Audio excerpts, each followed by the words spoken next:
Сәлеметсіздер ме? Шығыс Қазақстан облысы Үржар ауданы Таскескен ауылы Үржар колледжі коммуналдық мемлекеттік мекемесінің арнайы пән оқытушысы Баймұхаметова Ақмарал Дәулетовна. Бүгінгі сабағымды француз ойшылы, кулинар, заңгер, экономист, саяси қайраткер, музыкант, дәм физиологиялысы трактатының авторы Жан-Антельм Брия Савареннің сөзімен бастағым кеп отыр. Жаңа ғаламшарды ашатын, ғалымға қарағанда жаңа тағамды ашатын бас аспаз адамзатқа пайда әкеледі. Бүгінгі сабақ тақырыбы мәзір құрылымы және оның мазмұны. Сабақ мақсаты: білімділік. Жаңа сабақ бойынша теориялық білімді тереңдету, мәзір түсінігімен, құрылымымен, мазмұнымен таныстыру. Дамытушылық, пәнге деген қызығушылығын арттыру. Тәрбиелік, өз мүмкіндігін дұрыс пайдаланатын, бәсекеге қабілетті тұлға тәрбиелеу. Мәзір түсінігі және оның шығу тарихы. Қоғамдық тамақтандыру кәсіпорындарының шақыру картасы оның мәзірі болып табылады. Мәзірде жұмыстың барлық кезеңінде сатуға болатын тағамдар, аспаздық өнімдер мен сусындардың бағасы мен дайын өнімдердің тізімі көрсетіледі. Мәзір француз тілінің меню деген сөзінен шыққан және тамақтануға арналған тағамдар мен сусындардың кестесі. Сондай-ақ асханаларда және мейрамханаларда дайындалған рациондар дегенді білдіреді.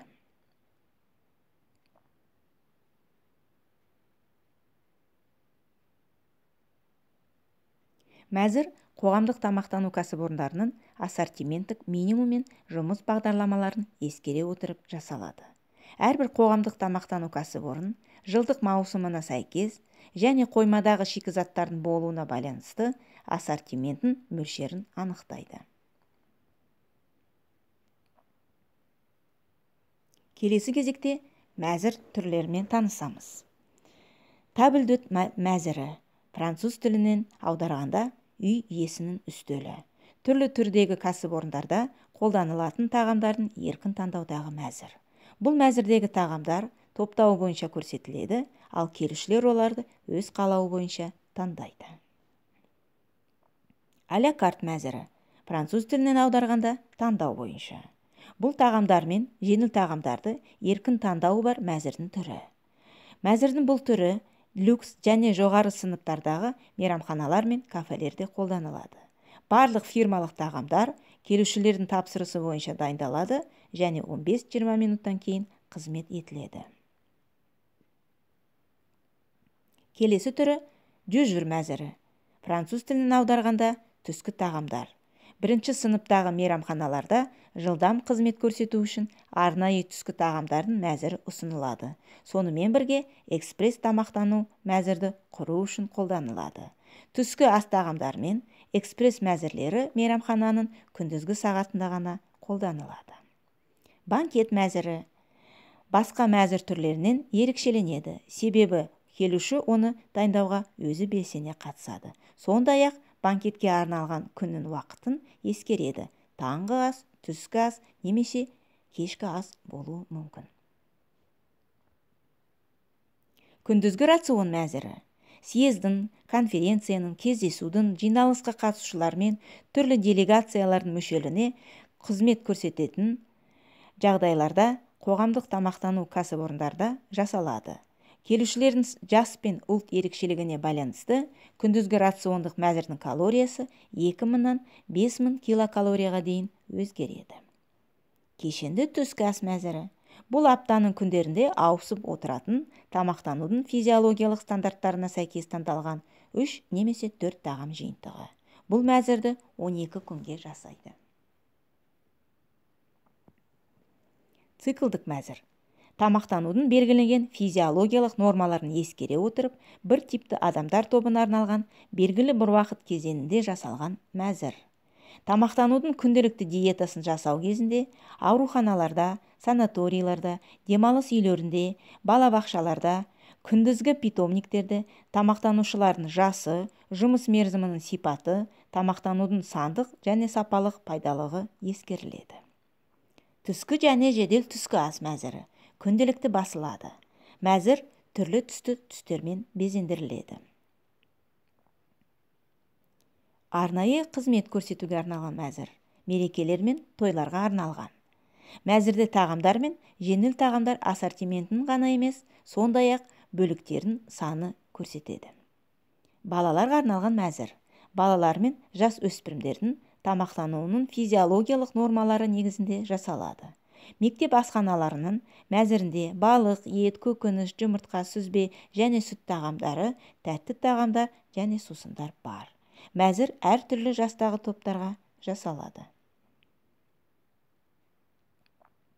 Туристік мәзір. Тағамдардың төмен бағасына ерекше назар аудара отырып, туристерге арналған. Дәмдеу мәзірі. Бұл тағамдардың дәмін білу үшін аспазшымен ұсынылатын тағамдар. Тағамдар аз мөлшерде беріледі. Диеталық мәзір. Диеталық асханаларда 5-6 негізгі диетаны ескере отырып жасалады. Әр диета үшін тағамдардың белгілі бір жиынтығы жасалады. Мәзір жасаған кезде диетолог немесе диетариат қатысады. Диеталық асханаларда немесе өнеркәсіптік кәсіпорындарда, оқу орындарда рациондардың саны сервистік контингентке байланысты. Осындай мәзірдің түрлері болады екен.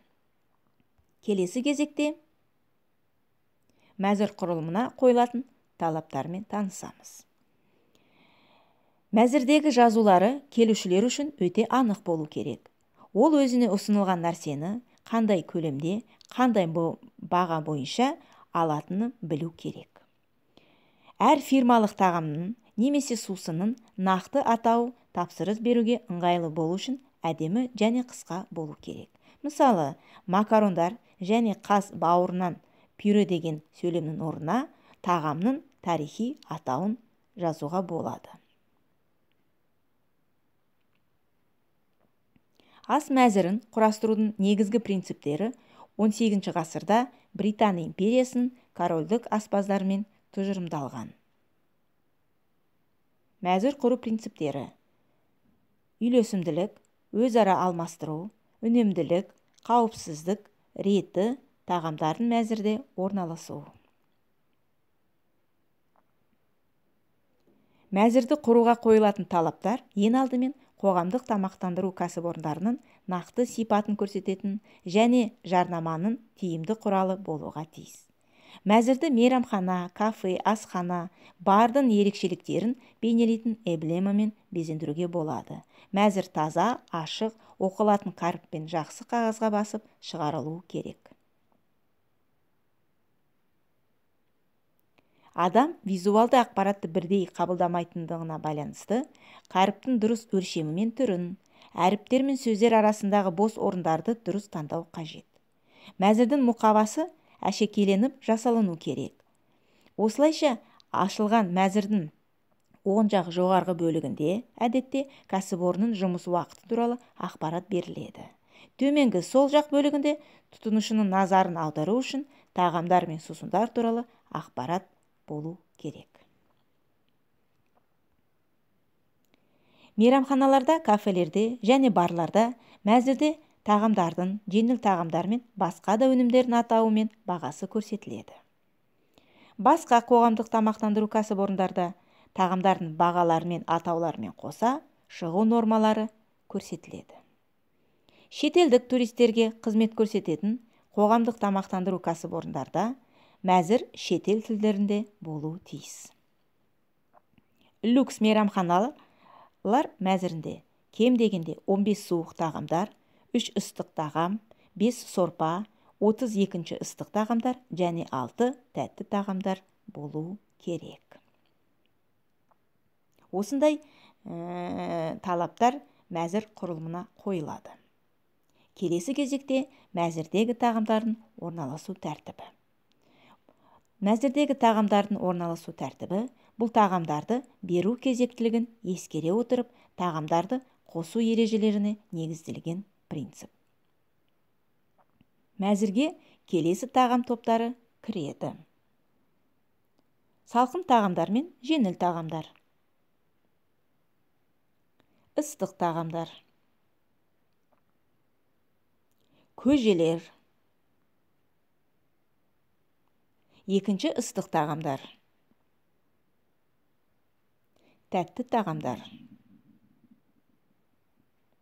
Салқын сусындар, ұнды аспаздық және кондитерлік бұйымдар.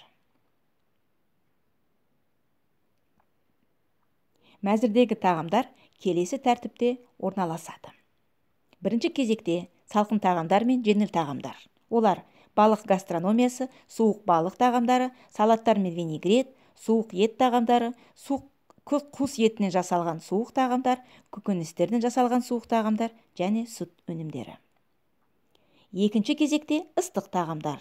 Олар балық пен еттен жасалған тағамдар, үй және дала құс етінен жасалған тағамдар, көкөністерден, саңырауқұлақтардан, жұмыртқалардан жасалған тағамдар. Келесі кезекте көжелер.